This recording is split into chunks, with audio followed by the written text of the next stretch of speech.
Hi, welcome to Angel Radio Tarot. I'm your host, CC. I'm going to get started with just kind of cleansing the air, cleansing the vibe, and lighting a candle for my star seeds, lighting a candle for my lovers, lighting a candle for my earth angels, calling Archangel Michael and any other archangels or heavenly hosts, earthly hosts that would be here to protect me, to channel the true message of divine to us, and see what we got going on. I feel like I've been procrastinating, but this is it's the kind of thing, like, I just was so busy taking care of regular life chores, and it's not really procrastinating. It's all in its own time. If I get all that stuff squared away, then I can come here with an open mind and free intentions. There we go. There we go. Yeah. Just some Nag Champa for you. We got my Cerberus is at the gate here. All right.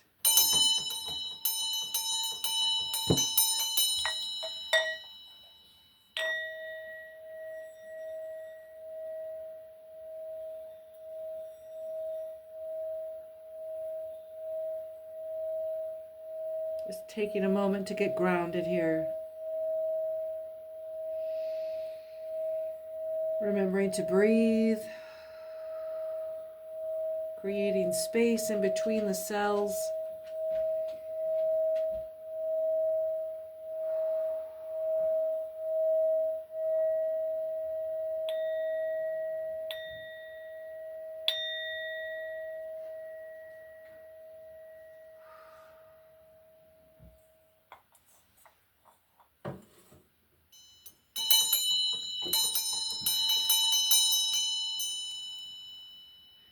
Welcoming all spirits, welcoming your communication, but know if you have ill intention.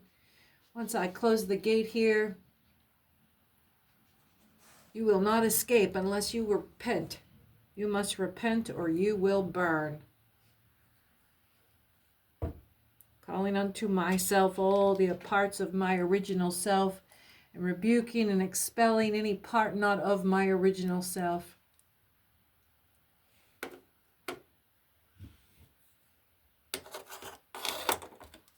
All right, let's get started. So the message board's pretty full today, and I'll just go over that, and then we'll jump right into tarot. And then I got a new crystal ball. Well, I'll be using some light divination and see what we can see. Hello, baby. Hi. You coming to check everybody out? All right. So when I was getting the download, I felt like some of you were in contact from a floating figure that was far away, and not a ghostly figure, but more like someone was in anti-gravity, or a place with no down and no up. And the person whose body I was occupying or was projecting to me was in the seated position and belted in, ankle and seat around the hip, so that they wouldn't float away, and the arms were just rising gently and slowly, and it felt like being underwater up to the ears. I could hear myself breathing, and then there was it I was trying to discern what body of water I was in, and it's in a bathtub, or it's in an outdoor pool, but it's warm water, and it sounds like water dripping into the body of water I'm submerged in. And so I eliminated that it was a hot tub, because it would have to be jets, unless you were in a hot tub that was warm and rain was pouring in. But otherwise, I felt very much like I was completely submerged, and I was just floating. My arms were floating. My arms were coming up in front of me a little bit and just rising gently. There was some ebb to a little bit of bobbing. So either I'm getting astral travel or receiving messages from our friends up at the space station, or I'm more likely tuning into someone who is in a hot tub or in a bathtub. And the mood of this was that you are trying to escape sensory input from other people and the noise and sound of the world going on around you, deducing then that you may live in an urban area. Wouldn't have a lot of kids at home. That's not the noise you're trying to escape. But if you've had kids, you'll know that you won't get any peace in the bathroom once they know what room you're in. No, and they'll keep looking for you until they find you. No, this is someone who is living alone or lives in a coupledom or in a house with older children who are responsible for themselves, and you have time for a bath. You have time to be be in a brown study. I don't want to say you're depressed. This isn't an Ophelia situation. This is more you need a temporary escape. So for some of you, this is going to be maybe you're an older sibling in a house full of kids, but definitely not the mom, because it's just you're an older sibling who is trying to escape the intrusion of younger siblings, and your escape is to lay in the bathtub with the water up to your ears and listen to yourself breathe and listen to all the sounds of your home and your environment through the muffle of the water. It definitely had this refuge of silence, refuge of muffling. We were talking a couple days ago about guarding your senses in public places. Let's see. Okay. So, yeah, some of you are avoiding people or sounds, and that whole, you're being advised to remember that this is, this sense of being stuck right now is what I got.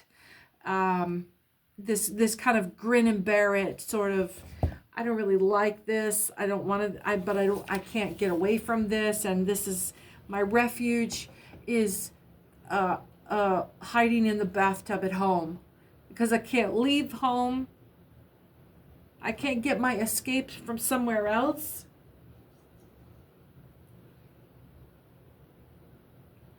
What do we got going on? What's going on? My incense was just burning away, usually when I tuck it into the quartz. I've got this cool, you guys, if you want some advice or some input about how to armor yourself spiritually or how to protect your home with sympathetic magic things, what I have here is a copper pot, a copper cooking pot. So I know it can take the temperature, and I know it can take the spiritual inclinations, and copper too is used for So what I also got was, you might recognize this from like a kind of desktop paperweight where you'd put a candle, a light, there would be a little night light fixture would run up, and you can see where the old wires were in it, and it was wired to sit on your desk and light up from the inside. So because it's drilled through, and this is a huge chunk of rose quartz, so I am using it in my copper pot to send messages of letting go, of I'll write a name of some cord cutting that I want to use, cut the cord, and I'll write the name very small and then burn it, and use this as a portal, using this as a gateway, passing the burning paper, passing the incense through, and then opening sort of a wormhole through the veil and it acts as an amplifier. It acts as a like a filter. So, okay. Let's see if this is still going. I'm going to light this off of my Earth Angel candle. And this is all about intention and focus. And this is a holiday candle with a very specific carving into it about joy. I use this to focus my energy on drawing specific, gosh, I'm getting vision now of funneling. But I'm at the short end, and I'm using it like a scope to find, like a vacuum, only vibes that can pass through that specific candle's energy. The energy that I have focused onto that flame, the intention behind that, I'm welcoming a very specific niche of spiritual energy. So I have this one for my star seeds. The symbology is important to remind myself of my intention. The candle itself doesn't do anything, but it is a reminder and a focus of my attention. And then I have one for my earth angels. So just a little bit more of this. That's for you. That's for you. There you go. Okay. So, you're being reminded, if you're this person that is trying to have this little bit of disassociation, this getting unstuck business, then you're being reminded that this isn't going to last forever, and you need to, right now, you're being advised to focus on your goals, keep your eyes on the prize, get back to basics right now. If you're this uncomfortable in your home environment, boy, she's going strong. We're getting a really strong signal today. Really strong signal. You're being encouraged to get back to basics and focus on the fundamentals of your sleep, your nutrition, and your exercise. This is a catalyst for your next big jump.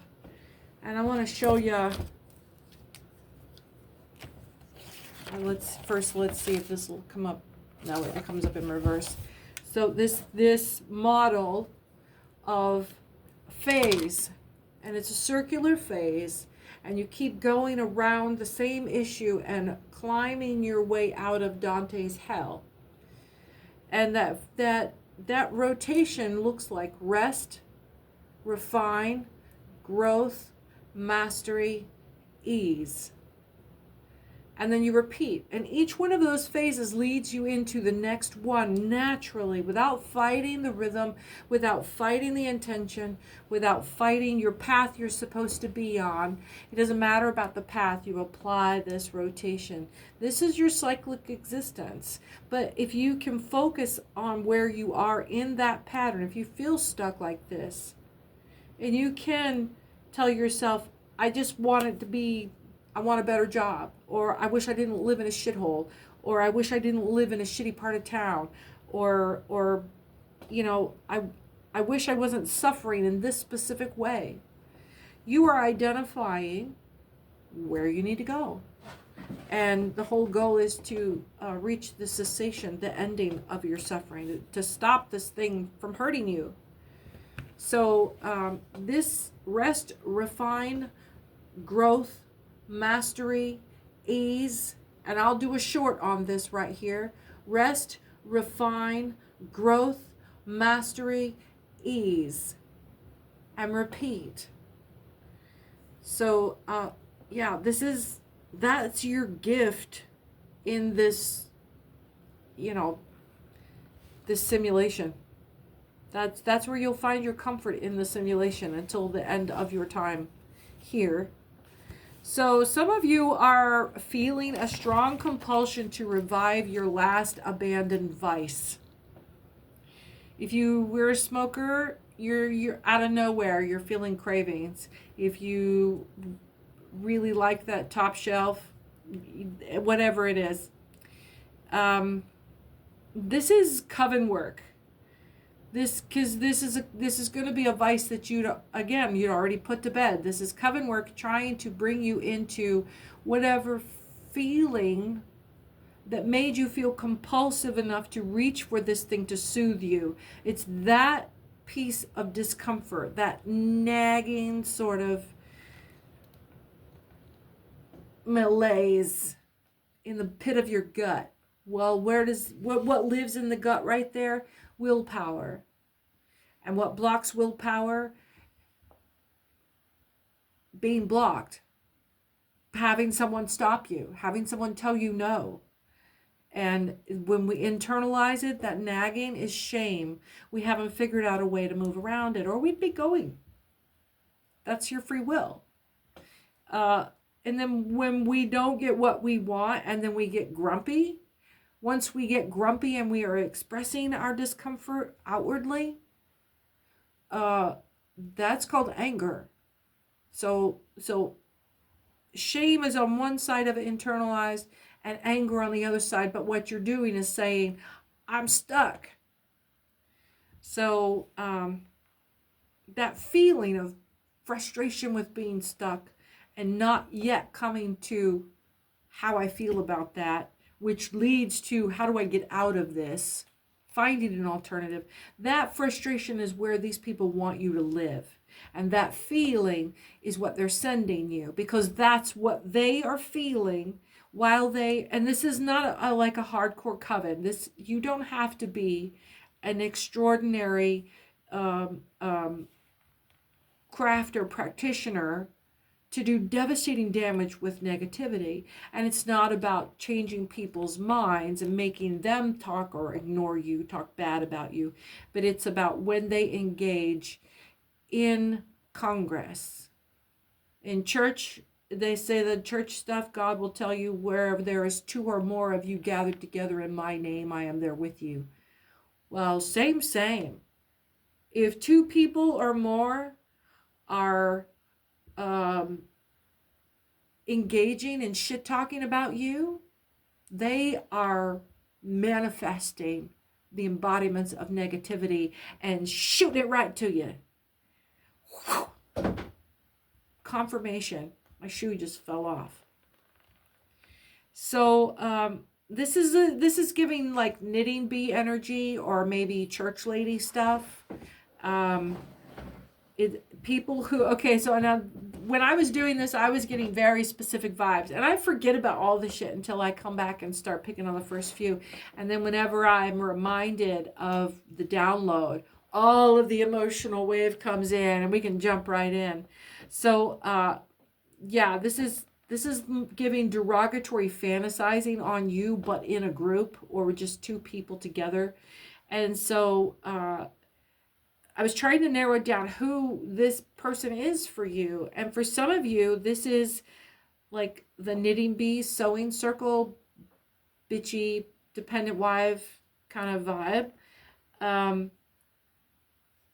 It screams white women. I'm sorry. There's so much virtue signaling and wine drinking. And just like tequila makes certain things happen, and just like brown alcohol changes your behavior differently than clear alcohol, wine drinkers have their own flavor of obnoxious. And yeah, worse yet is wine drinking men together, and the wine drinking men that hang out with wine drinking white women. It's a vibe. But yeah, it's like this negative wine club. And what I'm getting is this, we were talking a couple of days ago this week about someone working as Constantine-ish role in a vampire's nest. But these vampires, they drink wine instead of the other. And maybe it's a pseudo-modern interpretation or publicly acceptance that, what it does to them is the opposite of what you get from drinking the blood of Christ in Mass or as wine. When they become intoxicated on it, whenever they become, and I'm talking like discretionary income, upper class white people who overindulge and are alcoholics, but on wine, which is just like, no. These people are getting drunk and living saturated, not in grain alcohol, but in fermented fruit. It's the fermenting kind of part of it. It's the cidering. It's the rotten. I don't know how to make up. I don't know how to do all that. But there's something about the fermentation of fruit making the wine that the sugar base, maybe? I don't know how all that goes. But anyway, they're substituting wine and then going into these deep dive specialty spirals to replace their craving for the blood of life. So, and then to do it without repercussions. It's kind of like if they could get away with doing the other, they would. But they can't get away with it without getting caught. So they have to drink wine instead. And so their life becomes all about. But, yeah, their drunkenness, it has like, and here's the thing, bad wine drinkers, bad alcoholics who drink wine, just like tequila makes your clothes fall off, and brown alcohol makes people brawl, and grain alcohol makes people just like, it makes them like really active in blackout, like they're a whole other person. They'll Jekyll and Hyde on you. Well, brown does too, but brown makes you brawl like crazy. But wine drinkers get crazy mean. Like, they're your bitter crowd. People who are lost in their bitterness will lean toward, because they want to get that muddled sort of drunk. Yeah. If you're dealing with this, you're hearing the vitriol in their sarcasm, and it is the taste of bitterness. And they're kind of bitter is that they hate the world and they blame you for it. And that just is like, that's the flavor of it. It's giving like, it's giving like, somebody here's parent is a senior, is in 60s and 70s, late 60s, early 70s, maybe mid 70s. They're otherwise bodily able, but they are just snockered on cheap wine all the time. And they are the meanest. They say the meanest things. They say the meanest things to you, and you're their caregiver.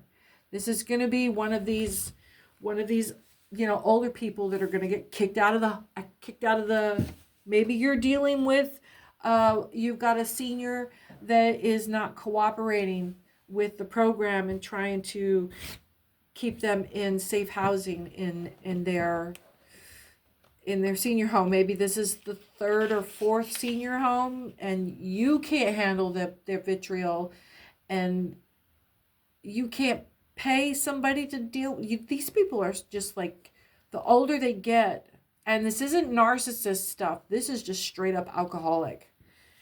Oh, good luck with them. So here's what you do. You're being advised to direct them to get help and find a door. because this is going to take you down. And this person knows. They might be just snockered all the time, but in their meanness and their cruelty, they can look at you, and their bitterness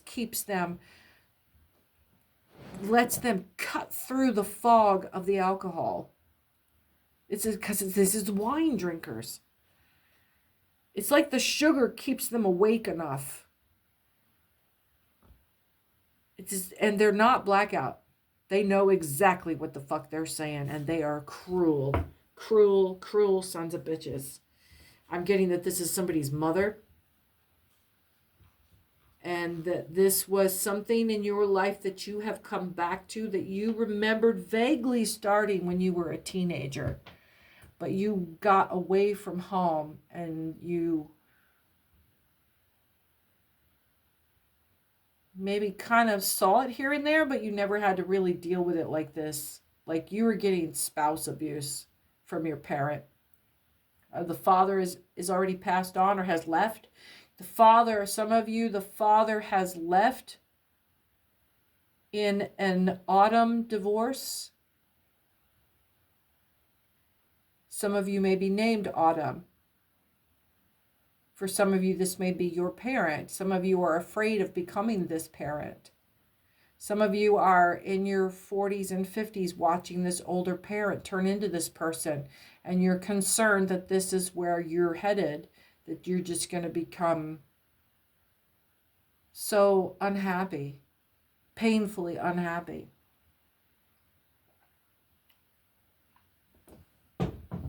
Okay, moving on. Yeah, direct them to the door. Direct them toward help and find a door. For some of you, there is a big, persistent, nagging pressure to contact an ex just to fucking needle them. Just to go, hey, by the way, fuck you, clown. I told you I'd make it just fine without you. Or, you know, it must suck to be as right as you are all the time, because you were totally right about me and my brand new house and my brand new car and my brand new life. It's just awful without you. Or just like but they're not going to take it that way. And it goes back to, I've got a short out there recently that just says, if you stay in this thing and you keep poking that bear, if you keep petting that peeve. And here's the thing, honey. Nobody wants to watch you do this. It's like, that's private time. Don't pull your peeve out in front of people. And certainly don't pet it in front of everyone. Just giving like Louis C.K. vibes. Nobody wants to watch you do that. We all know. We all know. No one wants... don't pull your peeves out in front of people, honey. That's just gross. Yeah, so why are you maintaining this relationship with garbage? Why? All right. So some of you are reenacting arguments that you have already won. And I was asked specifically, what is the weak spot of your spirit? Not what, not where, but what is the weak spot? What flavor is this doubt that needs shoring up? For some of you, what did you lose when you got confirmation of your suspicion and took your own ultimatum to leave?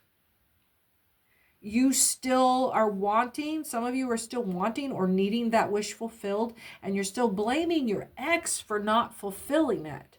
And that's what's keeping you tied, and that's what's holding you from getting that wish fulfillment from the proper person that needs to come into your life and give it to you. You're not wrong, but it's you doing it.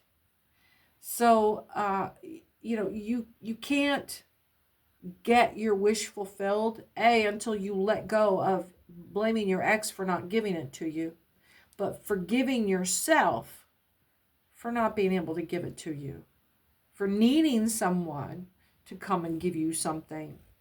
You're blaming yourself for choosing going without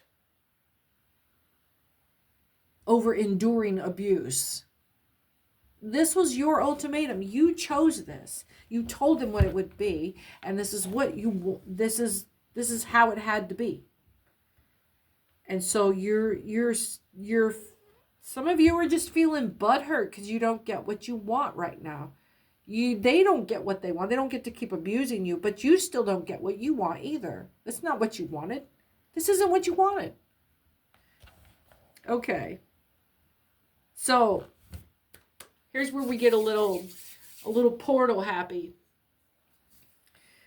At that moment when you decide that you're going to take the ultimatum that you have propped for yourself, at that moment when you realize that person is not going to let you have the life you want in this timeline, you split your vision and are looking, before you choose, both timelines in their entirety. You're aware, you simultaneously live out both timelines while you're still standing at this apex, and you were at this apex. So you were living three, because you're the observer going whoop, whoop. You're living out this part of yourself, and this part of you that is watching both parts play out. So you are split in three different versions of yourself. There's three different timelines happening. So what I got was that there's someone of you that is time jumping. And I almost don't even want to talk about this. So what I got, this download that I got, was like a full-on inception thing. So I'm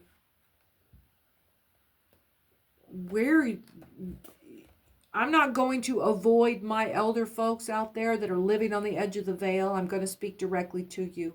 And I am speaking to someone of you out there who is on the edge of the veil. Maybe a week left. You're in hospice already.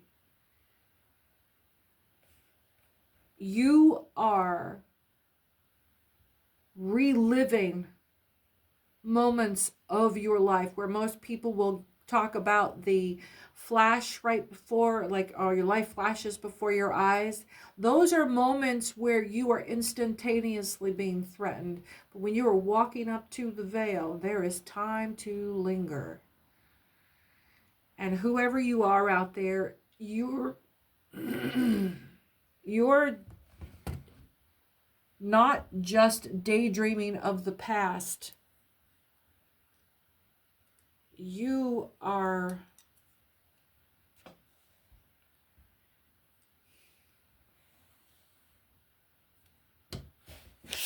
I gotta say this right.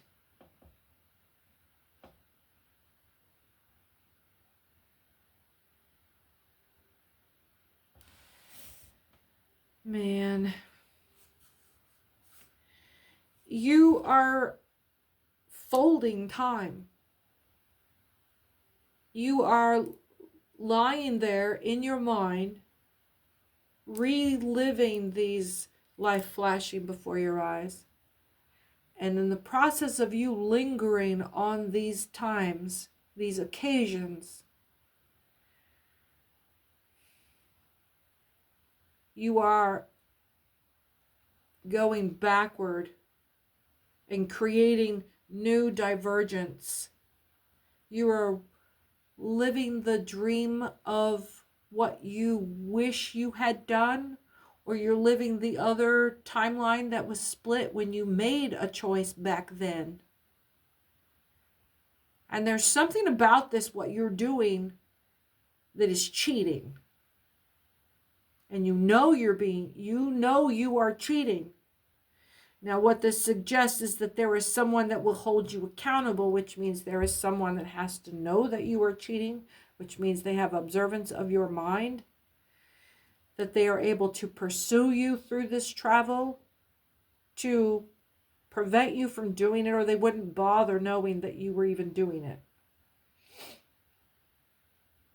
Which means that there is someone else that can do this as well.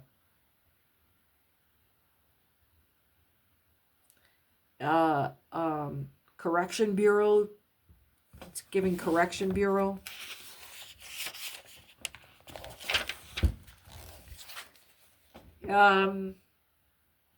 Maybe you're this person that was floating in the very beginning.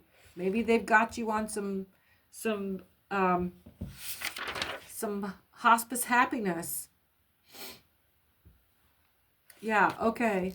That got really disorienting. So yeah, maybe I think that you probably are being kept very comfortable right now.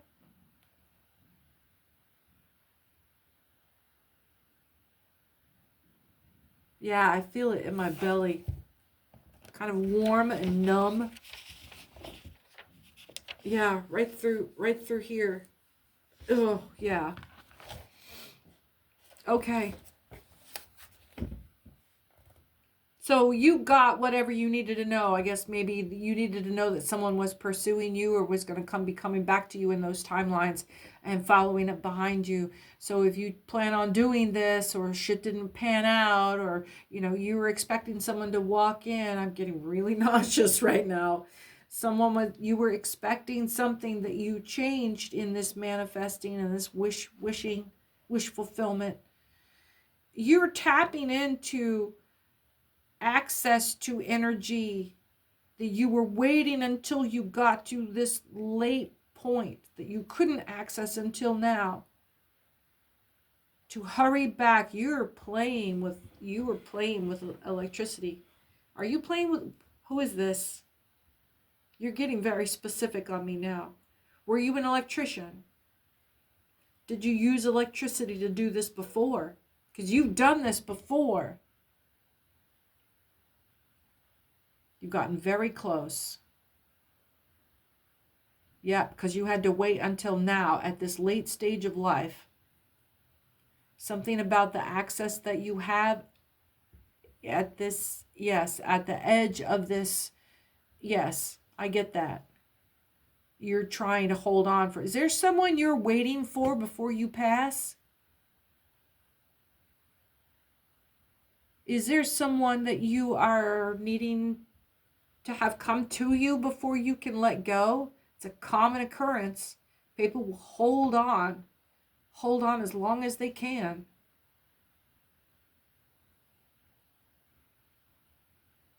Well, yeah, well, I'm getting the impression that someone's coming up behind you and wiping out your changes. I don't know how I can help there. No, I won't put any barrier around you. I don't know what that's about. No, Spirit, I can't help you with that. I won't take responsibility for that. No.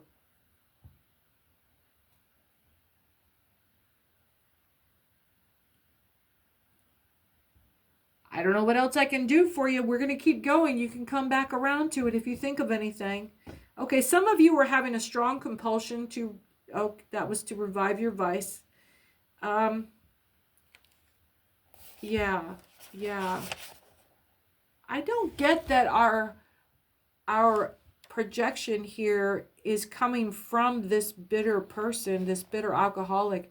I feel very clear-minded right now. I don't feel inebriated. It felt like I was on pain medication, a drip, a late hospice morphine drip, making the belly elevator drop.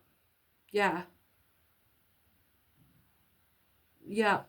Body parts are warm because they're numb. Heavy and warm, yes. Okay. Were you waiting for someone? You brought that up. Were you waiting for someone to come in? What were you trying to change? What were you trying to have happen? Who are you waiting for? We're going to get the tarot for this. Yes, Spirit, I don't feel any negativity coming off of you at all. No hurry either. You meant to be right here. You meant to be am I part of your timeline? That seems odd. I don't think that, no. No. I'm a last resort. I'm a last resort. That's him talking. Is it male energy? He says, I'm the last resort. We have cards flipped over. Shit. Come on now. Come on, cards. We've got the Queen of Pentacles and the Five of Swords. And we got one jumped out at us here. I'm so glad you're here. Hey, make sure you like and subscribe and share and hype and just like go through all the little, oh shit, somebody's got there's a big motion happening here. A big wave of change. That was what you were trying to do. You went back to being 6 or 7 years old. We were talking about this the other day. And yes, I do get that you're the same visitor from before. And it was your first crush. It was your first, you were 6 or 7, and it was like you knew you guys were peas and carrots, that kind of thing. Is the gump have anything to do with this? Here's hijinks. Here's the devil. 10 of Cups down. We're going to follow this for a minute here. And then we'll get back into this other message. So, 5 of Swords. And I'll slide this down so you can have a good see. See? Why am I doing Bugsy? Bugsy Malone. 5 of Swords. Is this got... I'm not getting a mob vibe. 5 of Swords. This is taking care of business vibe. This is no hurry, checking the boxes. We're at a pace because you have all the time you need. You're able to bounce back and forth. I don't want to know who you are. No, but you're very curious who the fuck I am right now, aren't you? Yeah, well, you just mind your own business. 5 of Swords. Degradation, destruction, revocation, infamy, dishonor, loss, the variants and the analogs of these. And see, when it's in reverse, instead of this beat down, whoever got their asses handed to them, when it's like this, somebody got unalived over it. It was a beat down 6 foot to the other side. So, Queen of Cups, she's a scurrilous son of a bitch. She puts up a good front, and she's always, like, in charge of something. But she's not to be trusted. And if she's got flying monkeys, it's not because she's a narcissist. She just thinks that she can run everything. She's just controlling. And it's not narcissism. I'm getting matriarch energy. Matriarch vibe. Yeah. Distinguished woman, but not to be trusted. Don't leave your kids alone with this person. Don't leave. Oh, is this a person you were trying to reach? Are they there with you? Oh, we're being warned. We're being warned. She's the one causing the problems right now, and you're trying to, or this is the person that's following through your time jumps. This is a female authority. There's some bad agency energy here. They are wanting to shut your shit down hard.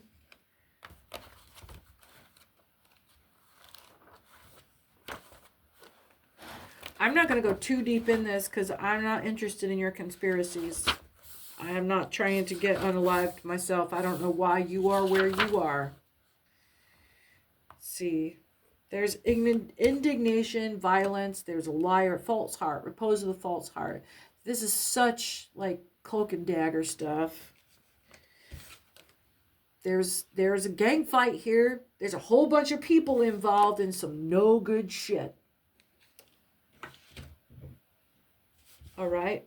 Are you being pursued? We had a read the other day. Someone needed to check in on someone that is in isolated elder care somewhere, because the people that work there only see the patient. The patient only sees the staff. All the staff needs is to know that there's someone on the outside of that institution that's going to come looking for grandma or grandpa after they pass. There we go. That's what's coming to close. That's what's coming to close. Grandpa's still having problems with these people. You got to get that phone call in for him right away. Somebody's got to step in. Maybe this was in a retrograde timeline that he needed to step in. Is someone getting karma? There's an old fucker who nah, they're roomed with a bitter wino. Yeah, I don't know who's getting them access to booze. And because it's wine, they can get it in.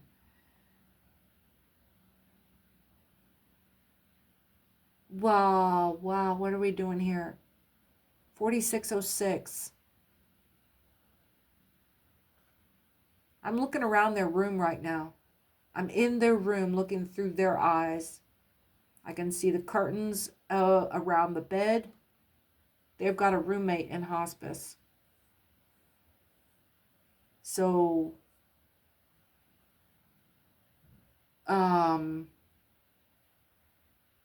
yeah, if you've got somebody in hospice, they're not able to get a message out. And, maybe there is somebody that is hospitalized that is being cut off by staff and being kept drug heavier than they need to be.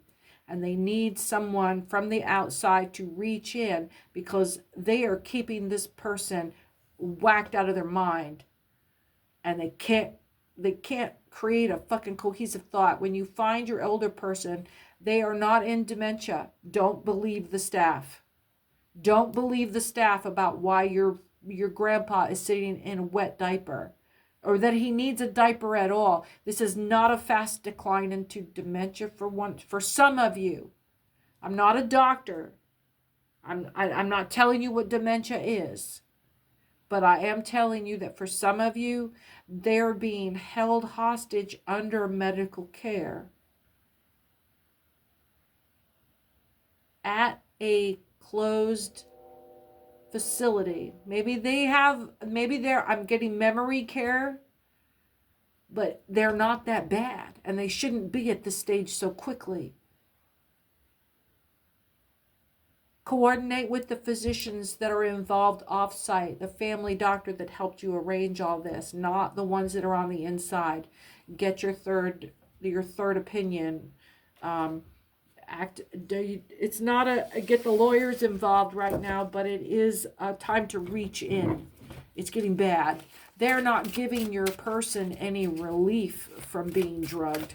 They're being drugged way beyond anything that they would ever be comfortable doing for themselves. Some places when I was a kid, they started doing this recovery from surgery where they give you the button. And it would only do it every 20 minutes, but you got to hit it whenever you wanted it. And they found that a lot of people were using a lot less frequently than what they were administering when they had control of it. And this is not that. Your person, if they had their choice, would not be hitting that button right now. And someone's coming in and pushing the drugs. Someone's coming in and pushing the drugs to keep them quiet and still, and to not be calling the nurse for food and for diaper and for, can I change the channel? Can I have some new water? This is a negligent medical situation. We got the Ten of Pentacles here. I feel like we really got to the point of that one. Let's get the Ten of Pentacles here, and then we'll move on to the next message. Okay. So if you find that there are some things that are moving around inside of your house, where so-and-so used to live, where your person used to live, and you're finding things are being moved, or that they're coming into the wrong place, they're getting knocked over, you're noticing scars on the walls. It's just giving straight up inception. Take those things as sign from your person having been able to come back into, this is going to sound crazy, the only way this could happen is if they did have foresight when they still lived with you in that space. They're not time traveling. They are receiving messages, say at age 60, while they're still in your home, from themselves while they're in hospital now, and doing odd little things to leave markers for you that they know they're going to need for you to see right now to go and do this thing. So take your signals, honor your omens. It's not a coincidence. 10 of Pentacles. I hope that helped. 10 of Pentacles. You needed a reason. For some of you, you needed the push to say that this wasn't coincidence. I just gave you an explanation of how that might occur, and it's really very reasonable. So, 10 of Pentacles. Chance, fatality, loss, robbery, games of hazard, sometimes gift, dowry, and pension. I'm not saying that there's an inheritance involved. But if your person is this person at this stage and is able to utilize foreshadowing and retrograde memory activation, they already know whether or not you're going to pick this up. And they have already enacted things that because you have this bond, that they can engage you this way. You probably are already sitting in a spot where what they have, they're going to make yours somehow. You're coming into the natural gains of good karma. You're being in the right place at the right time. That's good news. That's good news. Okay. Let's see, where are we? Choosing to go without over enduring abuse. Splitting your timeline. We learned how to observe that split. Let's see.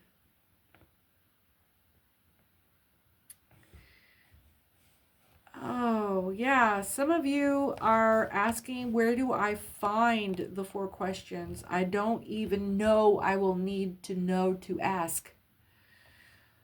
That comes from quiet silence. That comes from meditation. A quiet mind, first attained by quiet listening, first attained by quiet sitting.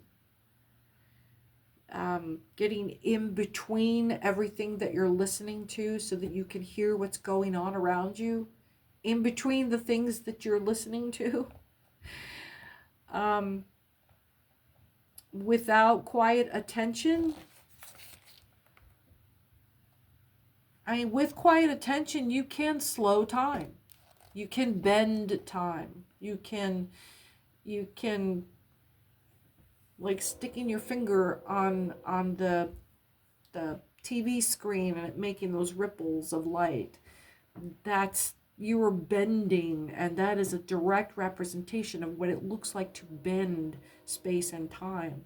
And then you see how easily, if you could put your finger in there and it tracked on those lines, and how you could end up with time folding back on itself in a space back behind you.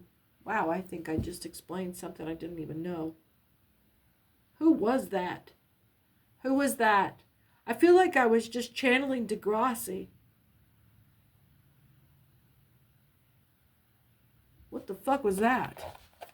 Okay. Robert Heinlein. Bobby could tell it like that. Okay.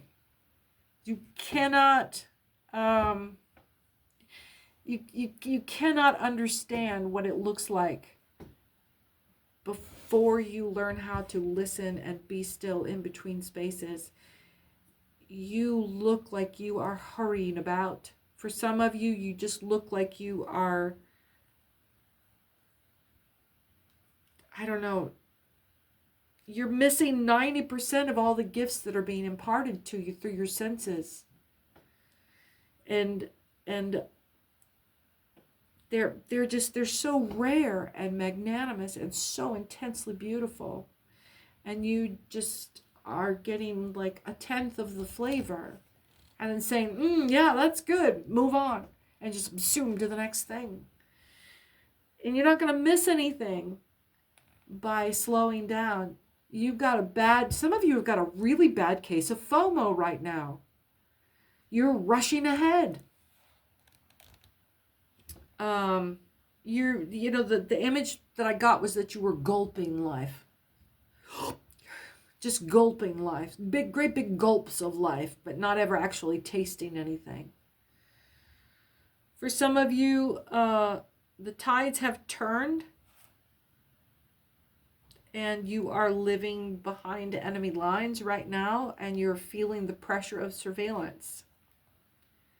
Some of you are being advised to stockpile for coming winter. It won't snow, my prediction.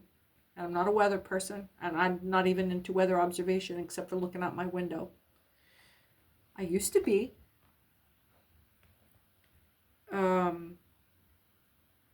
It won't snow more than usual and more than predicted. Like there's not going to be they totally called that wrong. Nah, it's just going to be kind of as predicted, as usual. Even if it's a particularly heavy year, it's still going to be like well within predicted expectations for that couple of days. But it will go on longer than you were anticipating. It will go on longer than your patience will allow. It's just going to be a long fucking winter. It's going to be a late spring going out. Some of you are being advised to prepare for that. Stock up on your foodstuffs, blankets, canned goods. Just kind of go through a period of backing up your save. Set aside a full set of winter clothes. I'm feeling a preparation period. Does your family have a fire drill protocol? You had kids at home now? Your kids are probably learning more about fire drills at school than you are. When I was a kid, I remember coming home and being like perilously worried about my family is going to perish in a fire. Like I didn't have any consciousness of it the day before, but the fire drills, and I came home, and that night was just like I had to make sure that my parents knew what we were supposed to be doing. And I somehow talked my family. My dad thought it was a great idea, and we had an after bedtime fire drill. After, we spent a period of time in the daytime understanding what we needed to do, where to go, where to meet,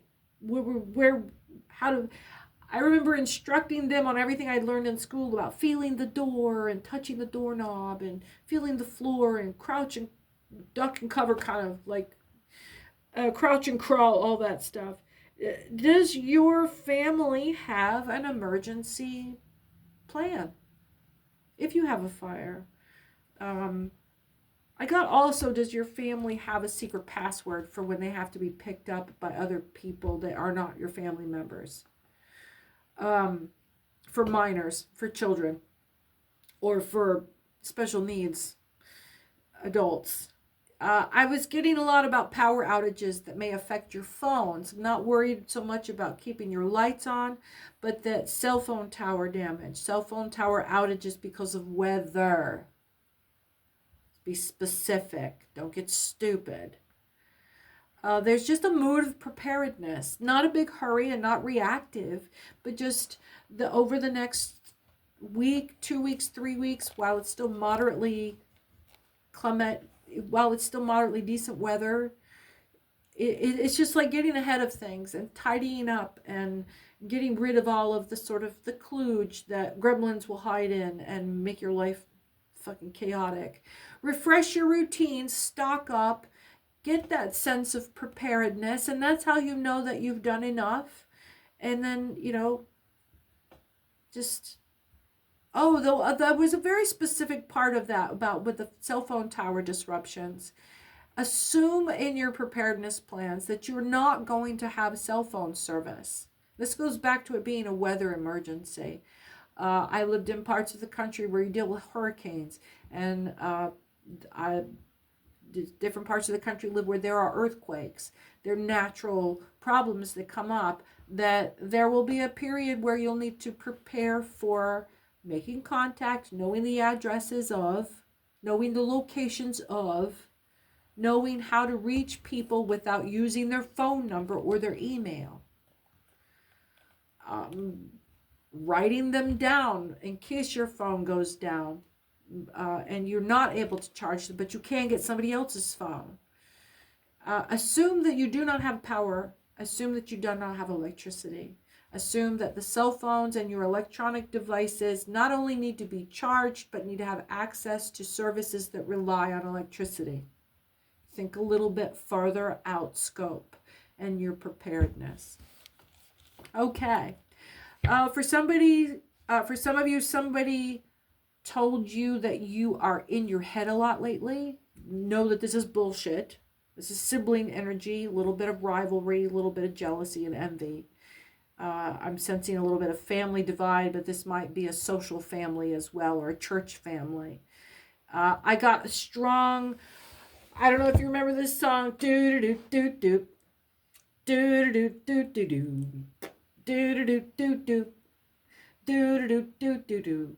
And then it's 99 red dot da da da da da da da da da da da da da da da. 99 red balloons go by.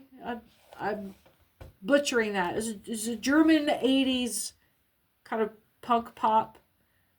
Yeah, 99 red balloons. Some of you, I don't know what this was about. Some of you are doubling up on your pointer finger, and then I got going hard in the paint. And I've heard going hard in the paint from another reader recently, because I rely on other readers to help me get through my stuff too. But it was that same energy. And thank you, Z. It was doubling up on your pointer finger. Like taking care of not just business, but just like delegating and holding people accountable, and like, no, you're going to do that. And no, you're going to go back there and take care of that shit because that's what you said you were going to do. That's on you, motherfucker. That's not me. That's on you. Doubling up on your pointer finger. Double up. Double up. Double up. You know how it is. Some of you are having difficulty with spiritual download intrusion at the wrong times. This is coming when you're in front of muggles or at your workplace where you have to keep shit straight, keep it like high and tight. You're around people that you can't expose your abilities to, and your downloads are coming in like, I'm having a freaking disability moment. I gotta like, and it's jacking your ability to do your day job. You're being advised to set aside some spiritual time, some downtime, some meditation or prayer time, however you do it. Get your solitude, get your isolated center. That might take a little more concentration to go and utilize that time. We were talking earlier about clearing away the debris and getting your discipline. This is a focus on discipline right now. Spirit is saying you need to get a move on. You keep chipping away at your goals, but you're not making very much headway. But you keep going, and get a move on. If it's not happening fast enough, get a fire up underneath it. Focus some more attention on it. Get some motion on it by putting some effort behind it. Give it some attention. Some of you are agitated because you are trying to ignore your divine guidance. And this is the same person right here. Spirit's saying you need to get a move on. Hello. Anybody in there? You've been ignoring it because you want some downtime. You're trying to pretend like this isn't your reality, and that you can go back and just like go into daily life like regular people do and pretend like this isn't where you fucking live. Maybe this is because somebody told you that you're in your head too much. Let's see. If you're in your head too much, it's because somebody on the outside is trying to get your attention that doesn't have any business doing so. That's how frustrated your guide is right now with trying to get you. Your guide isn't supposed to be splintering off and projecting its frustration on you. It should have a better handle on that. That's how this is what it is giving, is that your guide is compromised. Your guide has been attacked and is in such a state of weakness that it can't back you up right now. It actually needs you to step up and do some work. So, yeah, it's a symptom that your guide is under attack and already weakened. It's no wonder the message is so urgent. Your attention is required. You can't just float this. There's someone lurking. They're not watching you, but they're keeping an eye on your status. Not online unless you've got something posted for sale. They're watching if anyone else is coming toward you. And they're doing it when they think you're not looking. If you've got someone in your face that's only nice to you, only ever nice, you're being advised to watch how they behave in front of other people and whether or not they point a different face when they're not looking at you, because it could be that they're a narcissist and they're only reflecting your wonderful, amazed, loving, charming face right back at you. Of course, if you make them feel like that, that's all they're ever going to show you. So maybe you have someone that's genuinely infatuated with you. But if you never get to see them dealing with, don't go setting them up. Don't go setting them up for failure. You need to spend some more time with them in front of other people. That's what you're being advised to do. That's some of you, not all of you. They will bust themselves with a felony flip. You're being advised that this person that you just thought of, that came to you. I didn't put that to you. All I did was tell you the feelings. If you already have that feeling, it's because you already know who this person is and you thought of them while I was speaking. They will bust themselves with a felony flip because they won't be able to hide how they desire to disdain the person that you guys are visiting with. And they will assume, because you guys are just so wonderful and mirrored, but you're the only one driving this. They don't have any sensations. They're going to assume that whatever they feel, you are simultaneously feeling. That's kind of, I don't know what that's called. Well, that's the depths of mirroring, whatever personality trait that mirror is being employed into. And it could be that they're just lost in infatuation with you. So you need to give it some time and see who they are for real, because you don't know this person. They're just telling you who you are. That's all that is. They're very busy telling you how wonderful you are. You don't have to do anything but just look up. Be in their presence and watch their face when they think you can't see them.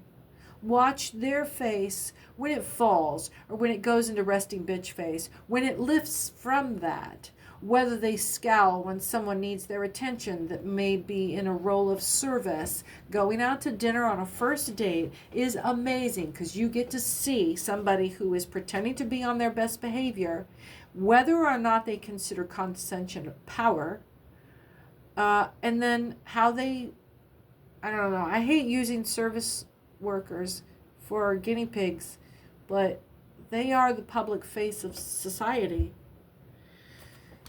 So, yeah, you're just being advised to spend some more time seeing specifically this person in front of other people.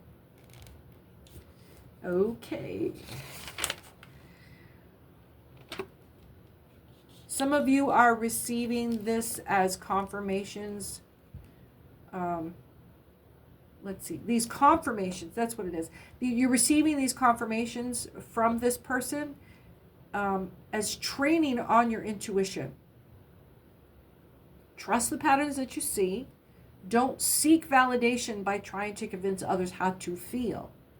Let them feel, let them fail, let them fall in front of you in these little ways. Give them enough rope to hang themselves.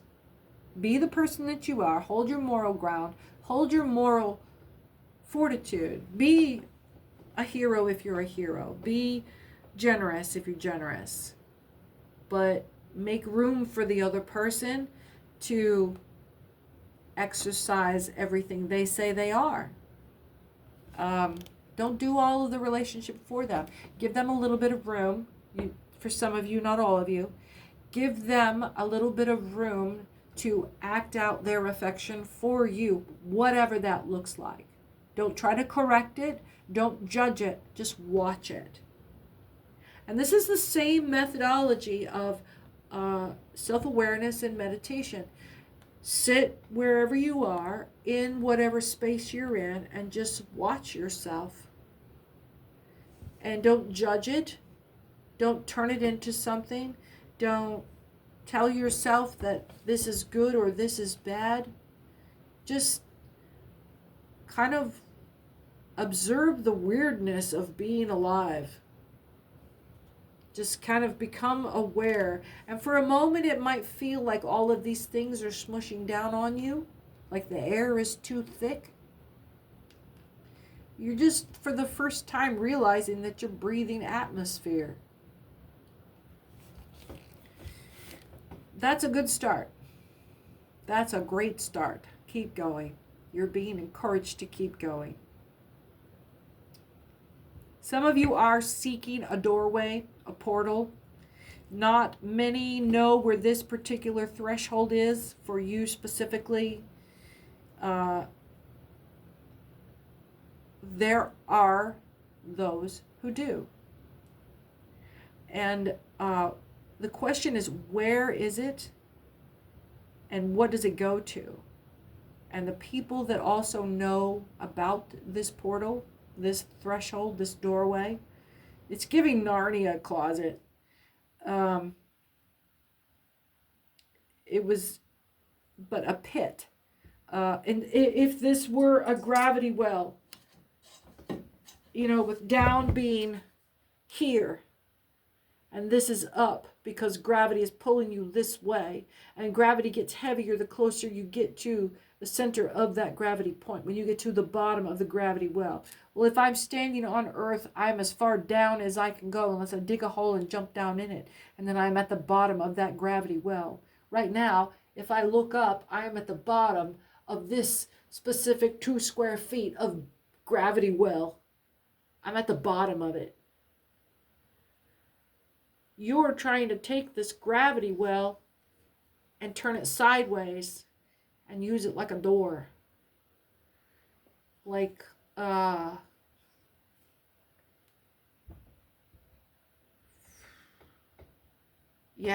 like portal.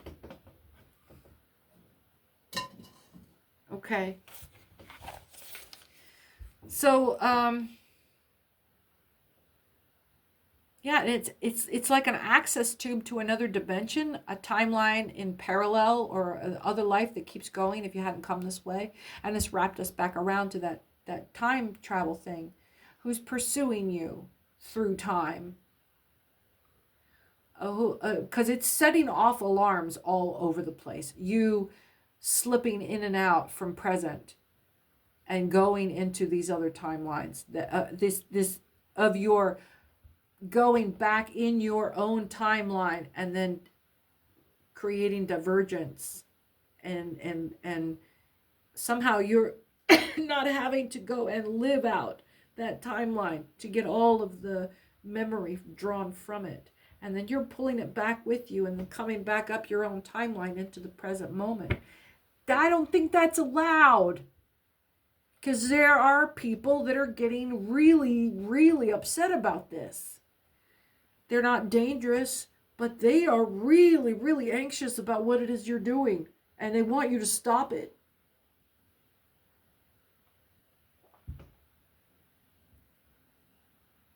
So here's the deal. It's someone with knowledge of the process someone who can follow you and listen to your mind. Because what you're doing is reminiscent of daydreaming, these are people who can make you forget in your sleep. That's why when you wake up here I keep waking up here. There are parts of the narrative of your life that you have to replay so that you can catch up each time you wake up. When you wake up, you don't know you're here. You could be anywhere.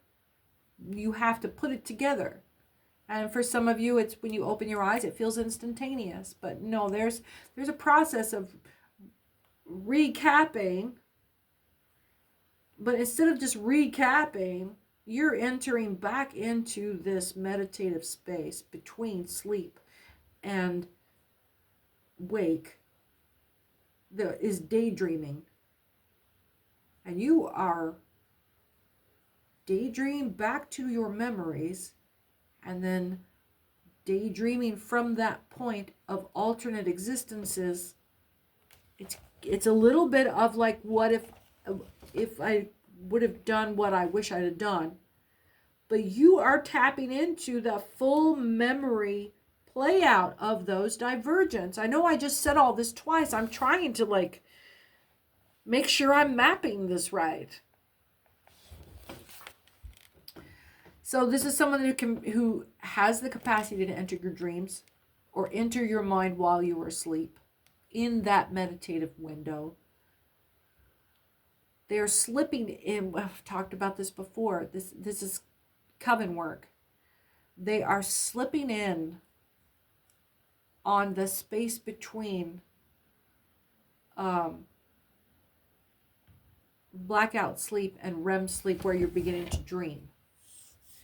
And that it's like they're hijacking your body's signal to, okay, we're going to go to REM now. Whatever state of consciousness that you were occupying before is walking through a threshold to do that. And these people are slipping in behind your car key, or your card key. It's giving card key entry to an apartment building. Glass doors, glass entry window. 6 stories, maybe 8. Hotel? Not a hotel. This is an apartment building. Gray floors, monotone, gray carpet, short gray carpet.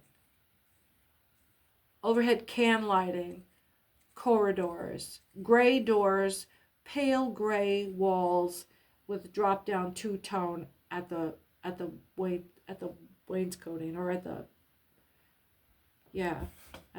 waist high.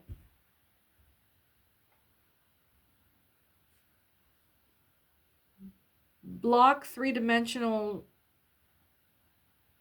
numbers on the doors. 601, 631, 6th floor. I'm on the 6th floor, room 631. The elevators are behind me. Painted dark gray. Chrome on the outside frame.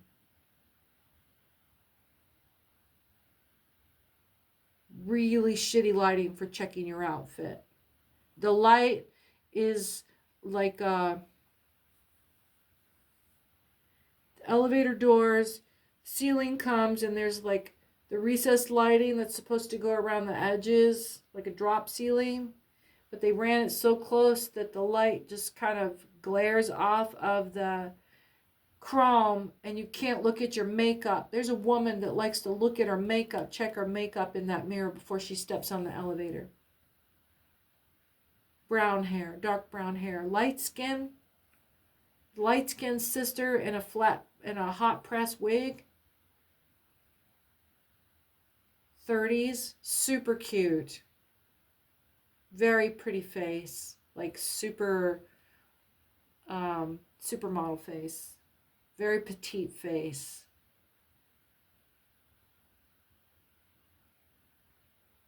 Candy Crush.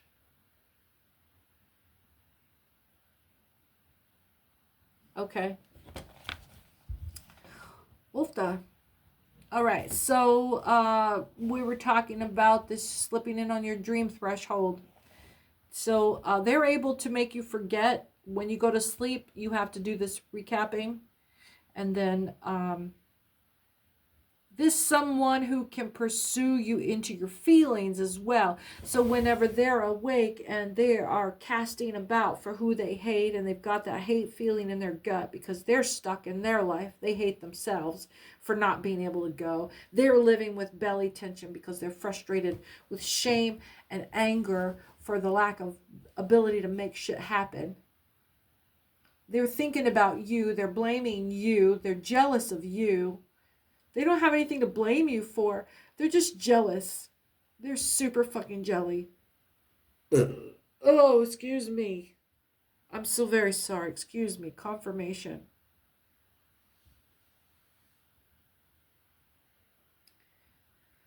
So this is someone, what they're doing is they're projecting their feeling onto you with this negative energy behind it that is so charged with vitriol that it prompts you to self-evaluate if you've done anything wrong, because you have a conscience.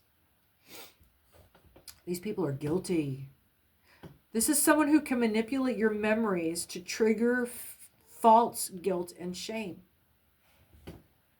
You're being cautious. You're being cautioned. Some of you are being cautioned against impulses of emotions that are leading you to action. This is someone that can motivate you to feel positively energized. You're motivated. That's a good thing. I'm going to go do that. Just to get you up out of your seat and move you from a safe space into a space that may not be safe, that may be more convenient for them to bring people around to you, that puts you out in public, that puts you in front of other people that you could have otherwise avoided without this motivation to go do this one thing. So you're being guarded against reactivity, even of positive motivations. And it's about the absent-mindedness between when you were seated in your quiet space to, oh, I got to go do the, I got to go get the, I got to run and stop yourself right there. And when you do, you'll realize that you weren't even thinking about, you were sitting still and you're already on your feet. So yeah, and in that space, you were absent-minded. You shifted and you didn't even realize that you'd shifted. So that's what you're being advised to look out for. Go and enjoy the things. Don't be avoiding what you think you need to go and do. But when you feel yourself hop up from a chair to go and start doing something, that's absent-mindedness. That's this negative power coming in to control your positive motivation, to lift you from a safe place, physically, mentally, spiritually, probably in prayer, probably in meditation, to distract you from that meditative space and move you into, even though you're going to go do a good thing, moving you out of this safe space into an objective space where anybody or anything could happen. And that means that that space has been charged with their negative energy. So, cautious against impulses of emotion leading you to action. Someone can, sorry, I got lost. Yeah, be mindful of any runs of absent-mindedness. If you've got this can't happen if you are on your business. Right now, some of you are walking around looking up and just looking like a tourist right now. The people that are moving around you, that are on the peripheral, are looking at you, and you look like a mark. You look like an easy target right now. And this doesn't happen when you keep your mind on your focus, when you keep your mind on the game, when you keep your mind on the prize, when you are focused on your task and you're in the present moment. You are engaged. not, and then hopping up. There are people around you watching you do this. And they will come in and feed on that energy.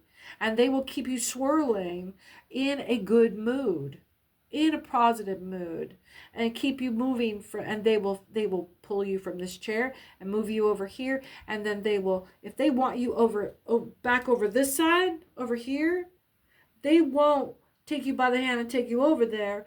They will move a group of people around this side until you back off this way, and then they'll bring them on this way, and then they'll bring you back this way, and the next thing you know, the only place to stand is over here in the corner, and that's exactly where they fucking want you.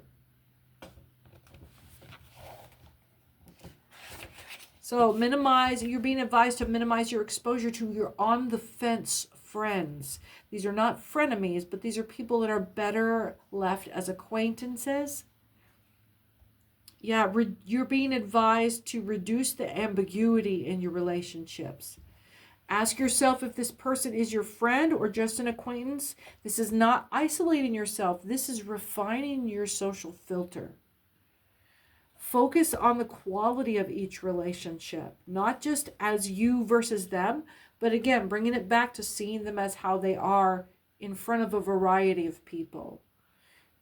It's them versus others. So you need to reserve, you're being advised to reserve some of your observation, not get so swept into it and involved, not take up every offer of a good time, and watch how these people behave. Yeah, it's giving, I would go out with you, but I have seen what you have fucked. I have seen what you will fuck. People around you are watching you. You don't live in a vacuum. Everyone is living up their lives at the same time and making choices. So you are being advised to aim to know the whole person, not just the face they point at you that reflects your own best version of yourself. And then watch how they talk to strangers. Yeah. So that's our message board. Let's pull in a little bit of divination here. I've got this new shiny globe. I don't know if you can see the wonderful things it does. Let's see if it will focus on the globe. I'll try to get my face out of the way. I'll pull it back. So all these wonderful things. All of these delightful little sparkles.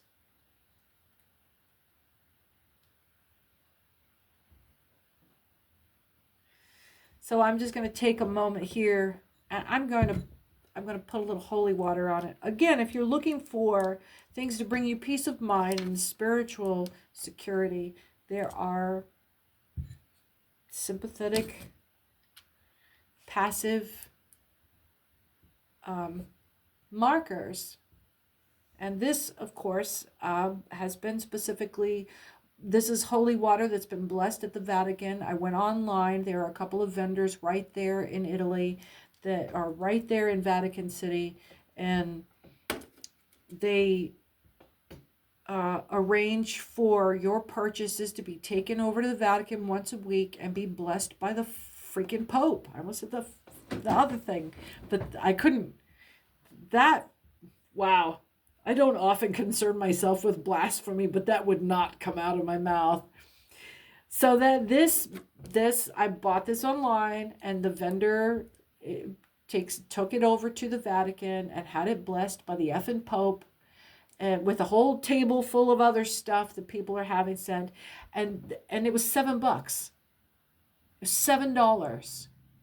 So and the Catholic process of getting holy water or making more holy water is that you cannot, if you add water to this, it has to be less than half, like this amount.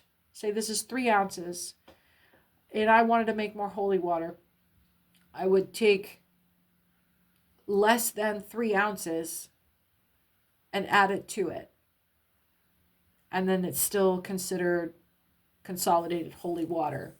And then I can take less than whatever the 6 ounces minus what I retracted from my 3 ounces. I added less than 3 ounces to my 3 ounces. So I have less than 6 ounces. So if now I add, it has to be more than 50%. So 1:30 on the clock. It's that it has to retain its holiness. It has to be more than 50% of the end result. So you can just keep doing that, keep doing that, or you can just go have your water blessed, or So I just put a little drop of holy water on my new globe here. It's not very complicated, but it's very pretty. I do like how the camera's picking it up. But it's the light refracted through it that I'm going to use for light divination.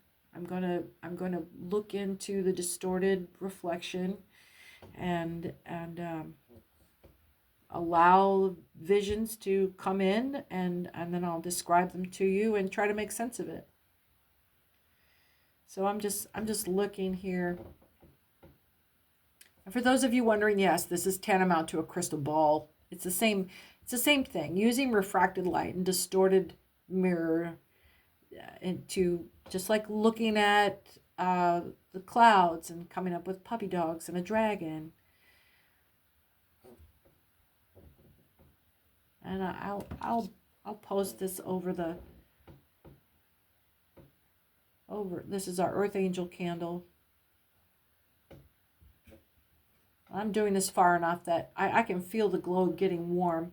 So I'm gonna just use the light of this. I don't want to be teaching anybody fire hazards. Come on now.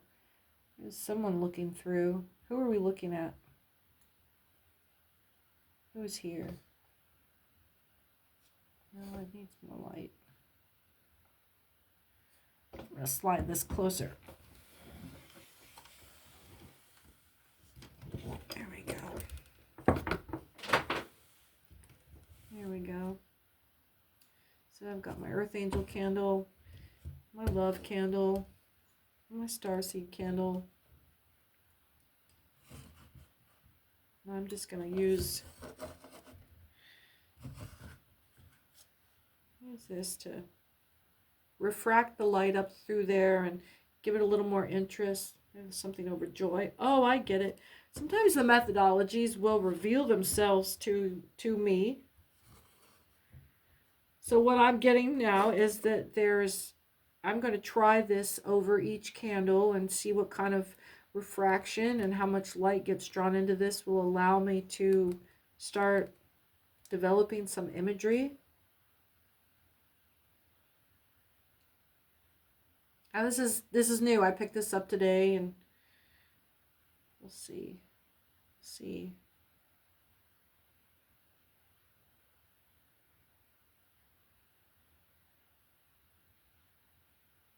Really getting anything from here. Let's try the love candle, joy candle.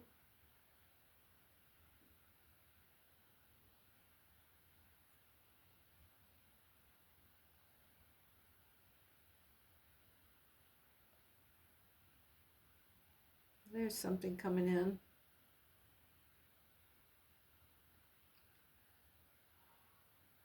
A moose. There's a moose.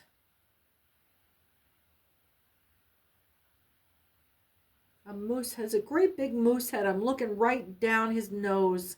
The antlers are just, I'm riding a moose. Princess Mononoke.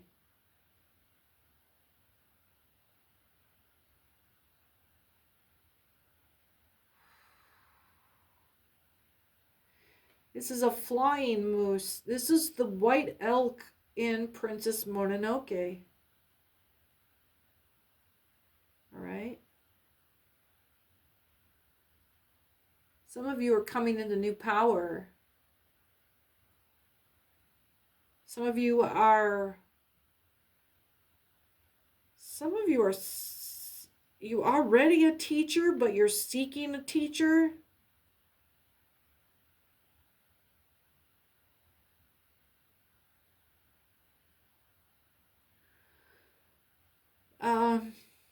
Yeah, there's the moose again. What the shit?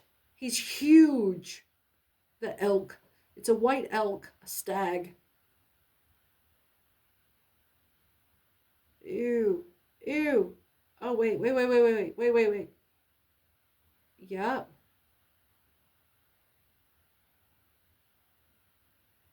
There's a guy that smokes a cigar, or somebody with a cleft lip.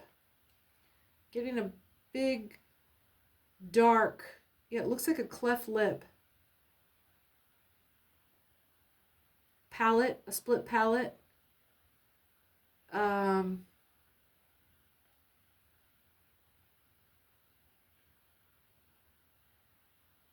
There's someone with a black birthmark in their hair in the front. I'm getting like right up in here. Their hair is a different color.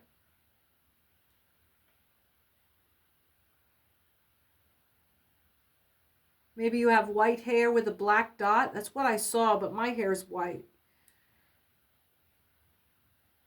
If you have dark hair, black hair, you have a white, what do they call that? An angel mark or an angel's kiss or something? Where your birthmark turns your hair white up in the front.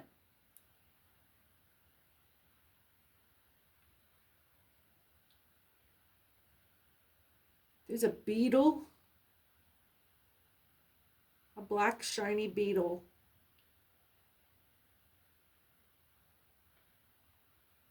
For some of you there's somebody's watching you from another corridor. If you look over your shoulder now,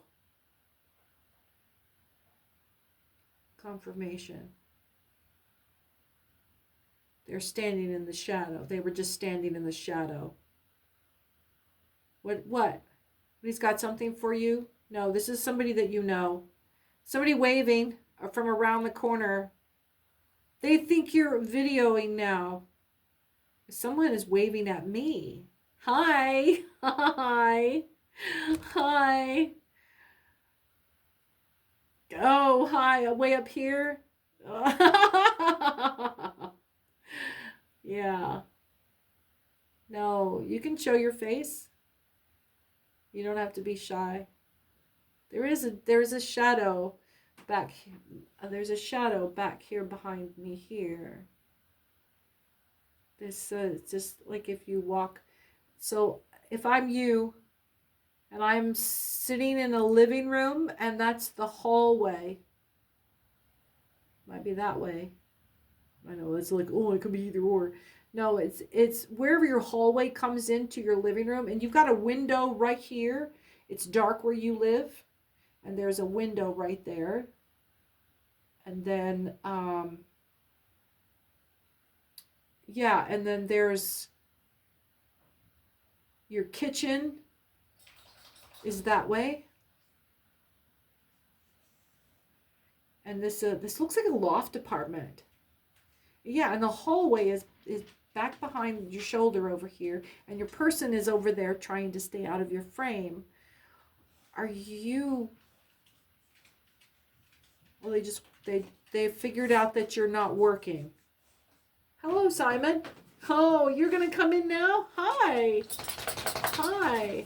For some of you, this might be a boyfriend that's staying with you while you're working. And he's just trying to stay out of your way because he doesn't want to go home. Because he wants to stay the night. He's trying to stay the night. Oh, I do like this globe. It's so sparkly. Hello, Simon. I have a pit bull at my feet right now. He's very happy to see me. It's very wiggly. But he's getting his butt scratched too, so. Oh, easy, easy. And he's a tank. Out you go. Thank you. Out you go. No, go lay down. Go lay down. That's a good boy. Go on. Good boy. Some of you have a chalkboard on the wall. I do not. But it looks like that it's a like kitchen chalkboard. Yeah, great big cursive letters on it. White and pink letters. You have like a pink, hot pink chalk.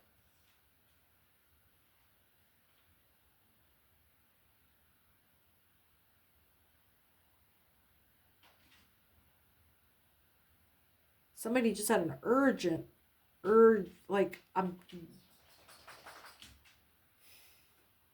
please put your phone away when you're using the bathroom. That's unsanitary.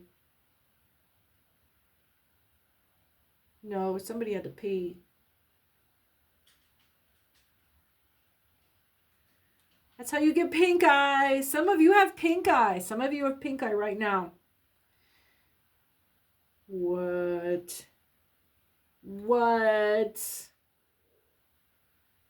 One more. One more. Anybody else in there? Who's in there? What do we got? Oh, what is this dizzy making right here? We're going to spin it. Oh, it's just delightful. Delightful. I don't know if you can see that. It is just spinning it, spinning it, spinning it. I don't know if you can see it. We'll put a candle up underneath it. Oh, my lens is just freaking out right now. No. Ooh. Some of you are having a cocktail of brown liquor. You're swirling it around in a shot glass. It's making a little tornado. Making a little tornado. All right. All right. I'm going to pause it because I think that urgency to go is being transferred to my dog here. So I'll be right back. I'm back, and thanks. We're going to do one more thing here. I want to do just one plain full up read. And make sure you like and subscribe and hype and share. It sure helps the channel. I want to grow up to over 50 subscribers, and it's growing quickly. And thanks to you and you and you and all 6 of you so far. I have to reach 50 subscribers before I can do a live reading, and that way I can answer your questions live. And it'll be better than I'm not sure how that differs from a premiere, because I know I can get involved with answering questions on a premiere as well. So watch for premieres, and you have to subscribe to get the premiere notice. So it doesn't cost anything to subscribe. I'm not monetized yet, but if you do want to contribute with a donation, you can find me at Venmo at Angel Radio Tarot. Yeah, same as the YouTube, and I'm only on YouTube. So let's get a read here. Wow, everything came out at once. Now remember, I do have let's see, I have a brain fart's what I've got. If you're the first person to comment on any video or short that I publish here on YouTube, you will be the winner of the first commenter free read giveaway. It's a free pre-recorded personal 15-minute read, and be the first commenter.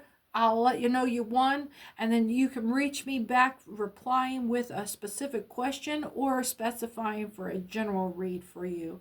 And I've already got I've got about 30 videos and shorts, and not all of them have had first comments on them yet. So you still have a chance to win, and that comes with every video that comes up. So if you see a new video published, make your comment right away, and you could win that free 15-minute personal pre-recorded read. There's another card in here that slipped out, and this is going to give me the final card here. The 5 of Cups popped up with the 4 of Cups. I'm going to take both of them. This is a little bit of a spoiled energy, and let's see, 5 of Cups, and we'll just read right through it. Let's see here. I'm going to leave the cards spread. I've got them all spread pretty wide here. All of the loose ones, instead of stacking them back up, and I think I will be picking from random from the row up here as we go if I need clarification. So, Four of Cups, he has all the cups. And there's even one being handed to him from the heavens, right here. And it's still, he's just frumpy. He's just meh. It's petulance. Spoiled little bitch is what it is. Five of Cups. Five of Cups. So it's in its inverse. So this is news, alliances, affinity, consanguinity. God, this word hangs me up every time. Consanguinity. I'm going to have to ask Google how to pronounce that. Ancestry, return, and false projects. So while this was news and of alliances of someone coming in to assist us, and because of the affinity, they are our friend. You've got a friendly person coming in, but and it's about, you've got history together. It says ancestry, but there's also return and false projects. I don't know sometimes if it doesn't mean false projects, like someone is trying to get through to you but is unable to or unworthy. So the Four of Swords.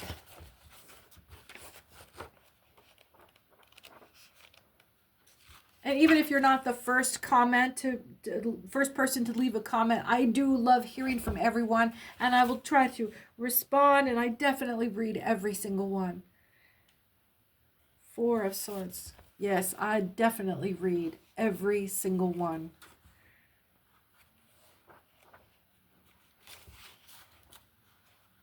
I haven't read them all yet. You keep them coming in. The Four of Swords, inverse, wise administration, circumspection, economy, avarice, precaution, testament. This is you using the history of your knowledge. History has taught you otherwise, that this is a good time for you to trust yourself. You know that this is a good time for you to rely on yourself. There's a petulant little bitch involved. And the devil is right here. And it's right smack. We've got 3 cards, the devil, and 3 cards. So I'm wondering if this isn't one side is going to turn you, like one side of this is going to be good and the other side is going to be bad, is what I'm feeling. And it's going to hinge not on a tower moment. This isn't a tower moment. This is just a straight up temptation. Okay, Seven of Swords. Oh, that was Flying Monkeys. Release the Flying Monkeys. Yeah, that was what that was. Oh, are these Flying Monkeys? Cause come on, the devil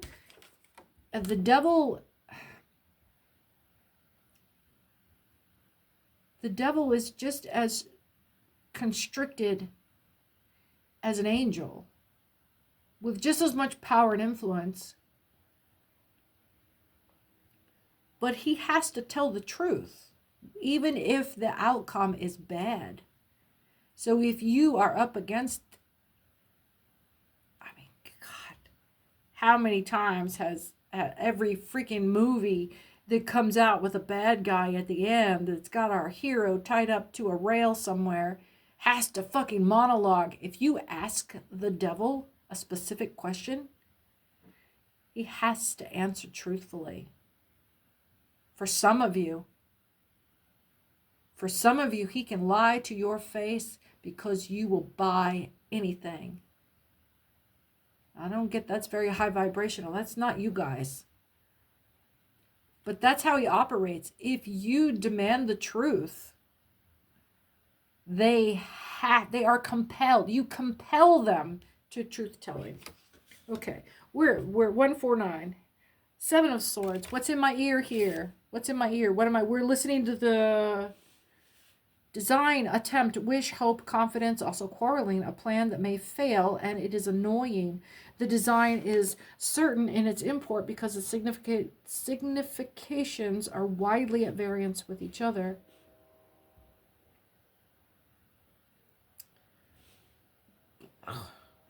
design, attempt, wish, hope, confidence, and core. Let's read on. Let's read on. The Chariot is inversed. Is this what we're fighting about? Is fighting hanging us up here? Two of Swords. What are you hiding your eyes from? Conformity and equipoise, which suggests current, which it suggests. Conformity and equipoise, which it suggests. Courage, friendship, concord in a state of arms. Another reading gives tenderness and affection of intimacy. Of course, if you are in arms in arms with your brothers and sisters, then you are absolutely in harmony, because you guys are relying on each other to pull you out. You're literally putting your hands in each other's, your lives in each other's hands in each other's hands. This is not wartime, but this is wartime camaraderie. And this bullshit right here cannot get through. Cannot get through. This is giving like barking at a deaf dog, or barking at a deaf cat. 3 more cards, please. Right here. Right here. This is going to close us out here. The King of Cups. King of Cups inverted, though. More evil side of the qualities from its upside is authority, overseeking, secret service, vigilance, spying, examination. The qualities there, too. This is feds. This is feds on steroids. Unforeseen, unprepared state. Sickness is also intimated. See, this is where we were being called earlier to get into a state of preparedness, because there's some shit coming down, I'd say, in the next 3 months, before the first of the year, before January 1st. And you are being encouraged to stay calm in the face of this horror wave that's coming. It can't touch you if you don't react. It's giving sleeping vibe, sleeping giants vibe. It's not even walk quietly and carry a big stick. It's just walk absolutely silently. Rice paper steps. Tiptoeing past the sleeping dragon.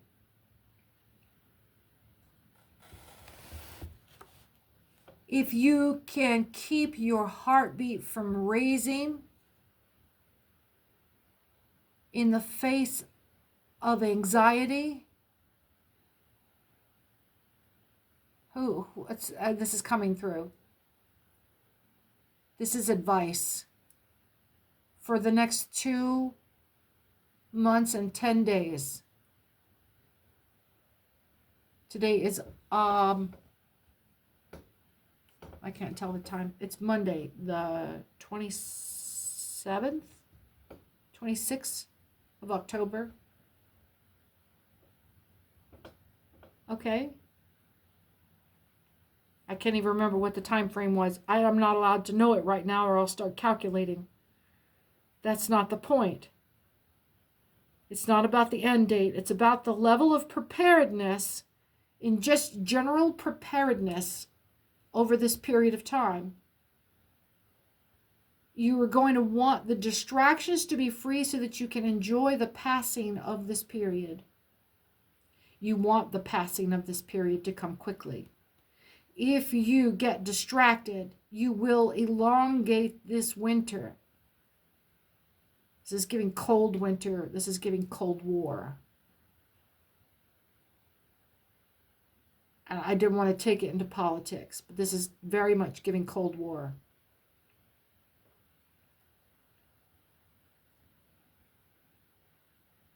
Gray rocking. And damn it, I know what I'm talking about here, and I've got to get out of it. I cannot be in the middle of this. Not if this is going to be a fair read for somebody. You can't be telling me my business in front of folks. I will have my separate read some other time. Okay, get back to this then. The King of Cups. And then the Fools. King of Cups. See, I wasn't even there. I wasn't even there. Something happened. I got bumped aside. Here's me sitting reading, and reality went shoot. Like all of reality just went, I'm here. It just went shoot. I stayed still, but reality shifted. King of Cups. King of Cups. In reverse. Dishonest, double-dealing man, roguery, exaction, injustice, vice, scandal, pillage, and considerable loss. Vice. Now, either you work in vice or you work in vice. Anybody that's ever worked anywhere close to the adult entertainment industry knows that it gets dark very quickly for the good guys and the bad guys. And when you're working in the dark, it's hard to see who the good guys and the bad guys are because they're generally doing the same things. The Fool. This is you. They're trying.